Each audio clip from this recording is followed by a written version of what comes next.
It is Friday. Work log out பண்ணிவிட்டு நான் கோயிலுக்கு தான் போனேன். நான், என் ஹஸ்பண்ட் அண்ட் அக்ஷு. கோயிலுக்கு போயிட்டு நல்லா சாமி கும்பிட்டு அப்புறமா பருத்தி பால் தான் குடித்தோம்.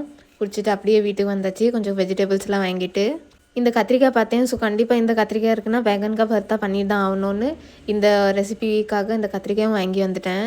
இந்த டிஷ்ஷில் வந்து கொஞ்சம் ரொம்ப வேலை இருக்கும். ஸோ அதனால வந்து எப்போவாது தான் பண்ணுவோம். மேபி 2-3 மந்த்தில் ஒன் டைம் தான். ஸோ இந்த மாதிரி நல்லா சுட்டு அந்த மேலே உள்ள ஸ்கின் வந்து நம்ம எடுத்துடணும். இதில் வந்து டேஸ்ட்டே அந்த ஸ்மோக்கினஸ் தான். அவ்வளோ சூப்பராக டேஸ்ட் இருக்கும். அண்ட் வந்து கத்திரிக்காவே ஆயில் செக்ரேட் பண்ணோம். ஸோ அது இன்னும் நல்ல டேஸ்டியாக இருக்கும். ஃபுல் டே நாங்கள் 2 பேரும் ரொம்ப பிஸியாக இருப்போம் ஒர்க்கில். ஸோ அதனால ஓகே டின்னராவது ஒன்றா சேர்ந்து நல்ல டேஸ்டியாக பண்ணணும்னு நான் எப்பவும் டின்னர் நல்லா பண்ணிடுவேன். அண்ட் சப்பாத்தி வந்து ட்ரையாங்கலாக தான் போட்டுட்ருக்கேன். இந்த மாதிரி நல்லா சாஃப்டாக இருக்குது சப்பாத்தி. ஸோ நீங்களும் கண்டிப்பாக ட்ரை பண்ணி பாருங்கள். அண்ட் ஃபைனலி எங்களோட டின்னர் பிளேட் வச்சுட்டேன். ரொம்ப டேஸ்டியாக இருந்தது. நீங்களும் கண்டிப்பாக ட்ரை பண்ணி பாருங்கள். ரெசிபிக்காக காமெண்ட் பண்ணுங்கள். பாய்.